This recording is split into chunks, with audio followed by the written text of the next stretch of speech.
नमस्कार दोस्तों, मेरा नाम है आदिश व्यास। आज का जो हमारा टॉपिक है वो पौने साइज की पतंग से रिलेटेड है, जिसमें हम आपको डिटेल में समझाएंगे पतंग की प्राइस के साथ साथ में क्वालिटी, और आपको बताएंगे कि किस तरीके से पौनी पतंग को तैयार किया जाता है और इसका इस्तेमाल क्यों किया जाता है, और पौनी पतंग की हिस्ट्री क्या है। जितना मुझे नॉलेज है मैं आपको उस हिसाब से एक्सप्लेन करूंगा। पौनी साइज की पतंग का इस्तेमाल सबसे ज़्यादा मैदान में किया जाता है। उसका सबसे बड़े रीज़न ये है क्योंकि ये बड़े साइज होने की वजह से मैदान में आसानी से दूरी तक लड़ जाती है, देख सकते हैं आप। और छत का जो एरिया होता है, यानी जो दायरा होता है, वो बहुत छोटा होता है, लेकिन मैदान में काफ़ी बड़ी जगह होती है, इसलिए बड़ी पतंग का इस्तेमाल किया जाता है। और इसका जो मूवमेंट होता है वो काफ़ी अच्छा होता है, इसलिए प्रोफेशनल क्लब काइट फाइटिंग में सबसे पहले पौनी पतंग को मान्यता रखते हैं, उसके बाद में अद्दी साइज का। अब मजोली पतंग भी काफ़ी अच्छी सी रेट पे और काफ़ी अच्छे से कारीगरी की इस्तेमाल की जाती है, बट उसका इस्तेमाल टूर्नामेंट या मैदान में क्यों नहीं किया जाता, क्योंकि वो साइज छोटा होने की वजह से उसका इस्तेमाल मैदान या टूर्नामेंट में नहीं किया जाता है। क्योंकि अगर वो पतंग कटेगी तो वो आपके सामने ही गिर जाएगी। इस वजह से मतलब बहुत छोटे पेच के लिए मजोली पतंग का इस्तेमाल किया जाता है। मोस्टली अच्छी पतंग हो या फिर लोकल पतंग हो आपकी, तो वो छत से ही पतंग उड़ाने के लिए उसका इस्तेमाल किया जाता है। दोस्तों, अगर आपने मेरी पुरानी वीडियो को नहीं देखा है जो मैंने रिसेंटली अभी बनाई है, तो आई का ऑप्शन आ रहा है, प्लीज़ उस पर क्लिक करके ज़रूर देख लीजिएगा आप। उसमें मैंने बहुत अच्छे से एक्सप्लेन किया है। तो रिक्वेस्ट है, पहले आप उस वीडियो को देखिए, उसके बाद में ये देखिए, ताकि आपको सारे डाउट एकदम क्लियर हो जाएंगे। मजोली साइज से रिलेटेड है, ये पौनी साइज से रिलेटेड है। इसमें हम प्राइस के साथ साथ में क्वालिटी भी आपको एक्सप्लेन करने की कोशिश करेंगे और समझाने की कोशिश करेंगे। सो दोस्तों, अभी हम बात करेंगे प्राइस, प्राइस के साथ साथ में क्वालिटी, ठीक है दोस्तों, और किस तरीके से पतंग को चेक किया जाता है, पौने साइज की कमान थड्डे किस तरीके से देखे जाते हैं। मैं आपको अपने जितना भी एक्सपीरियंस है वो शेयर करूंगा आप सभी तक, ठीक है दोस्तों। और हम लोग बात करेंगे कि किस तरीके से थड्डे को मैनेज किया जाता है, या किस तरीके से पौनी की पतंग को देखा जाता है, किस तरीके से हमें पतंग के अगर थड्डे मोटे हैं तो कैसे कटाई से छील कर इसे हम तैयार कर सकते हैं, किस तरीके से पतंग में टेपिंग की जाती है, और किस तरीके से पौने साइज की पतंग में कन्ने बांधे जाते हैं। मोस्टली यह वीडियो मेरी बिगनर के लिए है, तो प्रोफेशनल जितने भी हैं पूरी वीडियो को कंप्लीट देखें और कमेंट करके बताइए कि मैंने क्या पॉइंट छोड़ा है।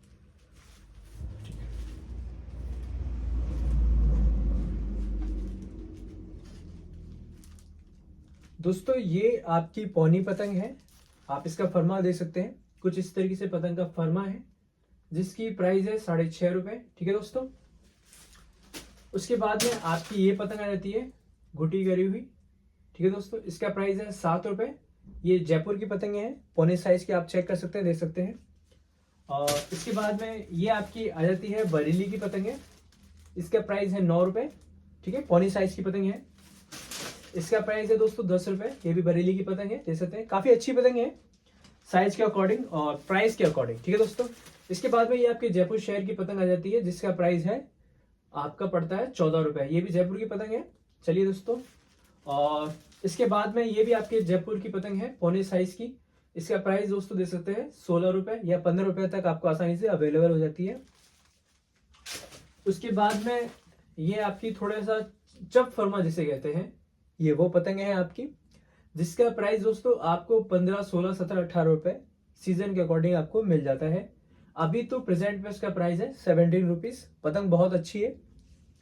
इसके बाद में दोस्तों आपकी पतंग आ जाती है बरेली की, देख सकते हैं आप, ये फरकान की पतंग है, काफी बढ़िया पतंग है, जिसका प्राइस होता है 20 रुपए।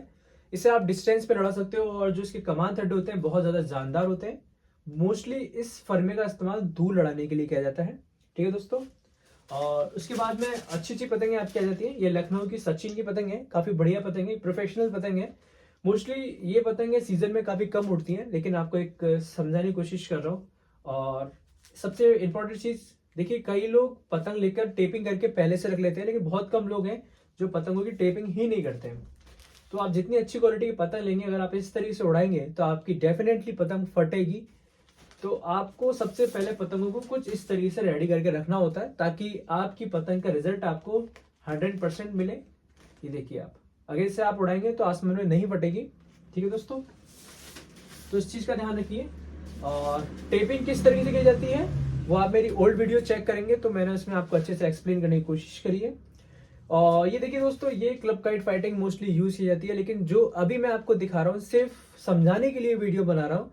तो ये नॉट फॉर सेल है, कृपया करके इसका आप कमेंट करके ना पूछें कि प्राइस क्या है या मैं अवेलेबल हो पाएगी या नहीं। लेकिन आप मेरा यकीन मानो दोस्तों, फिर भी कमेंट आएगा कि क्या प्राइस है क्या नहीं है, जबकि मैं बोल के आपको वीडियो में क्लियर कर देता हूँ। होप मैं ज़्यादा नहीं बोल रहा हूँ, बट आपको समझाने की कोशिश कर रहा हूँ। तो वीडियो के माध्यम से आपको अभी मैं डिटेल में कुछ समझाता हूँ। देखिए, इस तरीके की पतंग आती है जिसका प्राइस 20 रुपए से प्लस होता है। 22, 23, 24, 25, 26 रुपए में मिल जाती है। इस तरीके से हम पतंगों की टेपिंग करके पहले से रख देते हैं। और ये हमारी सब क्लब काइट फाइटिंग की पतंगे हैं, ये देख सकते हैं आप। और हम किस तरीके से पतंग की टेपिंग करके रखते हैं, देखिए आप। इस तरीके से आपकी पतंग का लुक भी बदलेगा और पतंग भी आपकी काफी खूबसूरत बनेगी, देख सकते हैं आप। और ये देख सकते हैं आप। तो इनका प्राइस सब प्लस है, क्योंकि इनमें कमान थड्डे काफी अच्छी क्वालिटी की यूज है। 40, 50, 60 रुपए की पतंगे कुछ इस तरीके से होती हैं। कारीगर भी दे सकते हैं, काफी बढ़िया बढ़िया कारीगर है इसमें। इस तरीके से आप देखेंगे तो आपको आइडिया लग जाएगा। ये दोस्तों इस तरीके की पतंगे होती हैं। और ये देखिए टेपिंग करके रखी है हमने।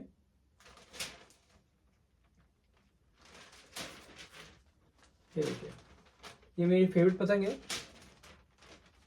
तो ये सिर्फ पतंगे जो है वो सिर्फ समझाने के लिए कि कितने ऊपर तक पतंगे मिल जाती हैं, पौने में क्या क्या प्राइस होता है, इस वजह से मैंने वीडियो बनाया है। मैदान के अंदर मोस्टली पतंग यूज की जाती है, 50 रुपए तक इस्तेमाल की जाती है रूटीन में पतंगे। और 20 प्लस तो इस टाइम पे पतंगे मिल रही हैं, अच्छी पतंगे। देखिए दोस्तों, इनमें भी दो प्रकार के कस्टमर होते हैं। पहला वो जिन्हें चीजें सस्ती चाहिए होती हैं, दूसरा वो जिन्हें चीजें अच्छी चाहिए होती हैं। ये पतंग है। उसके बाद में अगर हम थोड़ी सी इस पर मेहनत करते हैं, टेपिंग या कुछ इस तरीके से, तो इस पतंग का लुक ही बदल जाता है। देखिए आप, अब आप इस पतंग की क्वालिटी देखिए। अब मैं आपको जैसे अपनी वीडियोस के अंदर चेक करके दिखाता हूँ पतंग है, और आपको सामने से अगर इस तरीके की पतंग दिखाऊंगा तो आपको बिल्कुल पसंद नहीं आएगी। बट दोस्तों, मैं वीडियो में जो भी पतंग टेस्टिंग करके दिखाता हूँ आपको, इस तरह से रेडी करके रखता हूँ। तो रेडी करने से क्या होता है, पतंग की लुक ही बदल जाती है।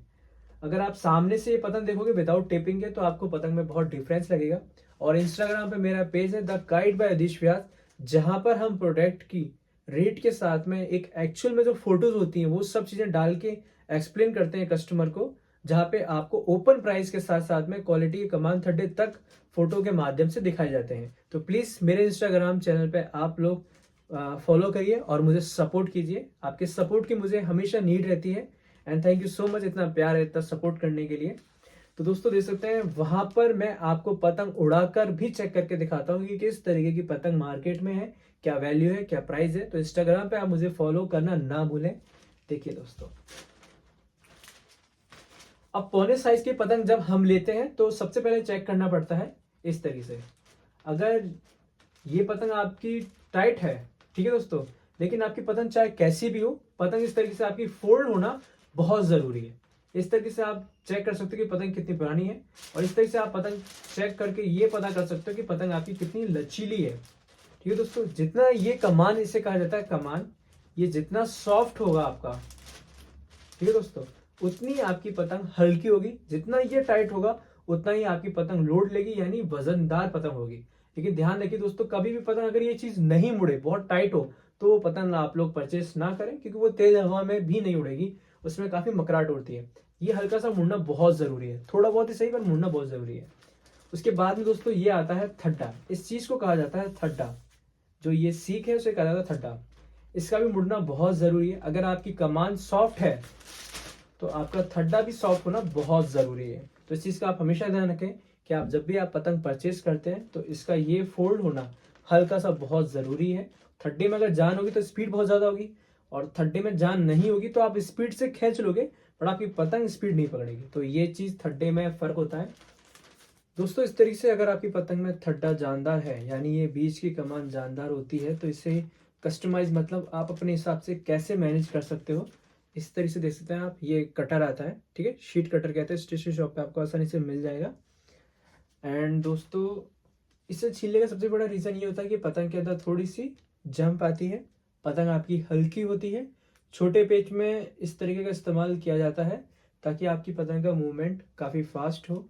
और अगर आपकी पतंग में इस तरीके का जो बीच की सीक होती है ये काफ़ी वजनदार होती है, यानी मुड़ने में थोड़ी सी दिक्कत देती है, तो तेज हवा में इसका इस्तेमाल कर सकते हैं आप। थड्डे मजबूत की उड़ाना पसंद है, इसमें फ़ायदा ये होता है कि आपकी पतंग की स्पीड भी बहुत तेज़ रहती है, पतंग चक्कर भी बहुत तेज़ लेती है और मोस्टली तेज़ हवा में ज़्यादा अच्छा वर्क करती है। लेकिन जब हवा कम होती है या आपको पेच आस-पास में लड़ाने होते हैं या खींच के पेच लड़ाने होते हैं, तो थड्डे को आपको या तो सॉफ्ट उड़ाइए, अगर सॉफ्ट नहीं है तो इसको आप आसानी से छील कर इसे सॉफ्ट कर सकते हैं। एक चीज़ का आप हमेशा ध्यान रखें, थड्डे को आप तभी छीलें जब धूप हो या मौसम आपका खुला हुआ हो। नमी के मौसम में थड्डा बिल्कुल भी नहीं छीला जाता है। अगर आप थड्डे को छील देंगे तो पतंग आपकी खराब हो जाएगी। बहुत कम चांस होता है कि आपकी पतंग अच्छी रहे, बट नमी के मौसम में या फिर सर्दी के मौसम में जब आपकी पतंग गीली हो जाए या फिर मौसम गीला है, तब आप थड्डे को बिल्कुल भी ना छीलें, इससे आपकी पतंग खराब हो जाती है। गीले मौसम में आप पतंग को जानदार उड़ाएं, ठीक है, जिसका जानदार कमान हो, जानदार थड्डा हो, तो उसका परफॉर्मेंस आपको अच्छा मिलेगा। लेकिन अगर आपका मौसम खुला है यानी धूप है, तब आप इसका जो थड्डा है वो छील सकते हो। यानी गर्मी के मौसम में मोस्टली थड्डे को छील के आप पतंग को उड़ाएं तो आपको रिजल्ट ज्यादा अच्छा मिलेगा। थड्डे को कैसे छीला जाता है मैं आपको बता देता हूँ। सबसे सिंपल तरीका है, इस तरीके से बीच से पकड़ें, इस तरीके से आप पतंग को छील सकते हैं आसानी से। ठीक है दोस्तों, ये देखिए आप, ये मैंने आपको एक एग्जाम्पल दिया है। हमारा नेक्स्ट पॉइंट आता है कि पौनी साइज की पतंग में फंदे कहाँ पे डालने चाहिए, यानी जिसे हम कन्ने भी कहते हैं। पौनी साइज की पतंग में कन्ने यानी तंग कहाँ बांधे जाते हैं मैं आपको बताता हूँ। देखिए, आप कोई सी भी पतंग उठाएंगे तो यहाँ पे इस तरीके से थड्डे पर एक चीपा लगा होता है, इसे कहते हैं। ठीक है दोस्तों, जहाँ पर ये कागज खत्म होता है यहाँ पर, वहीं पे आपको 2 होल करने, यहाँ पे क्रॉस वाइज होता है। इस तरीके से आप मेजरमेंट कर सकते हैं कि मुझे पौनी साइज की पतंग में कहाँ डालना है। काफ़ी लोग बोलते हैं अगर हवा तेज है तो यहाँ डाल लीजिए या यहाँ डाल लीजिए या यहाँ डाल लीजिए, ऐसा बिल्कुल भी ना करें। जिंदगी का हमेशा एक ही फंदा रखें आप, और अच्छी पतंग में हमेशा बड़े ही फंदे बनते हैं। मैं आपको हमेशा राय दूंगा, अगर कोई एक्सपर्ट है तो वो यहाँ फंदे डाल लेता है, इससे पतंग का मूवमेंट फास्ट हो जाता है लेकिन पतंगबाजी भी खराब होती है। एंड दूसरी चीज़ ये कि देखिए, ये जो फंदे बांधे जाते हैं वो टेक्निकल पेज के लिए बांधे जाते हैं, है ना। और काफ़ी लोगों को छोटे फंदे उड़ाना भी पसंद है। जो एक्सपर्ट है वो किसी भी तरीके से फंदे डाल सकते हैं, लेकिन जो बिगनर है वो इस तरीके से यहाँ पर फंदे डाल के पतंग को खराब, या आप अपने हाथ को खराब ना करें। हाथ को खराब कहने का मतलब आपकी जो काइट फाइटिंग होती है उस सब में जो जजमेंट होता है वो चीज़ खराब हो जाती है। इसलिए आप फंदे हमेशा बड़े ही बांधें।